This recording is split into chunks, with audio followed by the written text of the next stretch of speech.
नमस्कार, मैं श्रेया और आप देख रहे हैं बातें यूपी की। मैं हाजिर हूं उत्तर प्रदेश की 10 बड़ी खबरों के साथ। मुख्यमंत्री योगी आदित्यनाथ ने लखनऊ के फिनिक्स प्लासियो मॉल में गुजरात के गोधरा कांड पर आधारित फिल्म द साबरमती रिपोर्ट देखी। फिल्म के विशेष शो में उनके साथ मंत्रिमंडल के सदस्य और प्रशासनिक अधिकारी भी मौजूद थे। फिल्म देखने के बाद सीएम योगी ने इसे उत्तर प्रदेश में टैक्स फ्री करने का ऐलान किया। 15 नवंबर को रिलीज हुई इस फिल्म में विक्रांत मैसी मुख्य भूमिका में है। महाकुंभ में डुबकी लगाने देश विदेश से लाखों श्रद्धालु प्रयागराज पहुंच रहे हैं। यहां से काशी के लिए भी बड़ी संख्या में श्रद्धालुओं का प्रवाह होगा। दक्षिण भारत के कर्नाटक, तमिलनाडु, केरल और आंध्र प्रदेश से 10 लाख से अधिक श्रद्धालु महाकुंभ में स्नान और पूजन के बाद काशी आएंगे।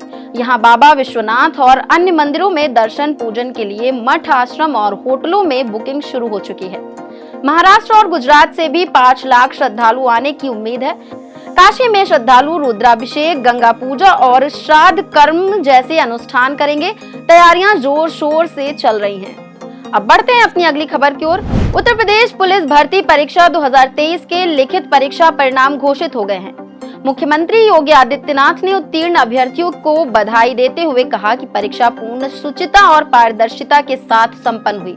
इस भर्ती में 60,244 पदों के लिए 1,74,316 अभ्यर्थियों को अगले चरण के लिए उत्तीर्ण घोषित किया गया है। सीएम ने परीक्षा की शुचिता बनाए रखने के लिए आधुनिक तकनीक और आर्टिफिशियल इंटेलिजेंस के उपयोग की सराहना की। नकल माफिया और सॉल्वर गैंग पर सख्त कार्रवाई करते हुए प्रश्न पत्रों की सुरक्षा सुनिश्चित की गई। छत्तीसगढ़ के रायपुर में 21 नवंबर से शुरू हुई regional conference on good governance में उत्तर प्रदेश के जल जीवन मिशन की सराहना हो रही है। यूपी ने सोलर पावर का उपयोग कर 80% से अधिक परियोजनाओं में लागत और कार्बन उत्सर्जन घटाया है। जल जीवन मिशन के तहत 33,157 परियोजनाओं में सोलर एनर्जी से रोजाना 900 मेगावाट बिजली उत्पन्न हो रही है। सरकार के मुताबिक सोलर तकनीक से जलापूर्ति लागत 50% तक घटी है, जिससे 30 वर्षों में 1 लाख करोड़ की बचत होगी। इस मॉडल को अन्य राज्यों में भी अपनाने की सिफारिश की गई है। इसी के साथ अब बढ़ते हैं अपनी अगली खबर की ओर। उत्तर प्रदेश सरकार ने शहीद पुलिसकर्मियों के परिवारों को दी जाने वाली 50 लाख रुपए की सहायता में कानूनी अड़चनों को दूर कर नई नियमावली लागू की है। अब ये राशि मृतक के जीवन साथी या कानूनी वारिस को दी जाएगी। मुख्यमंत्री योगी आदित्यनाथ ने 21 अक्टूबर को स्मृति दिवस पर इसे जल्द लागू करने का वादा किया था।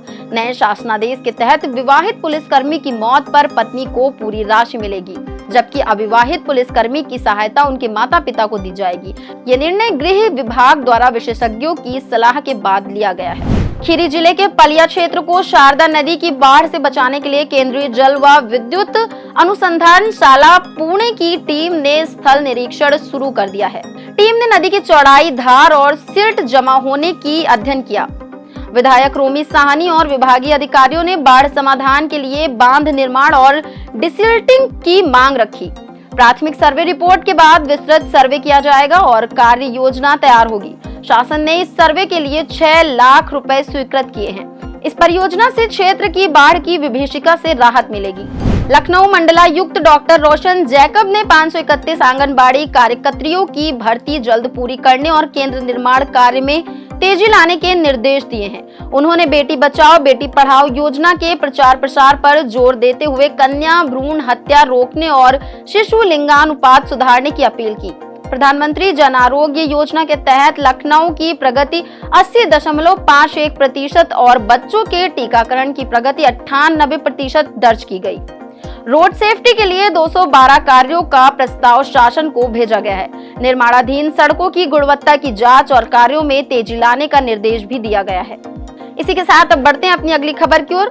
यूपी सरकार महिलाओं के जीवन में सकारात्मक बदलाव लाने के लिए hub for empowerment of women यानी कि HEW और प्रधानमंत्री मातृ वंदना योजना को मजबूत कर रही है। इन योजनाओं के तहत महिलाओं को स्वास्थ्य, पोषण और आर्थिक सशक्तिकरण में सहायता प्रदान की जा रही है।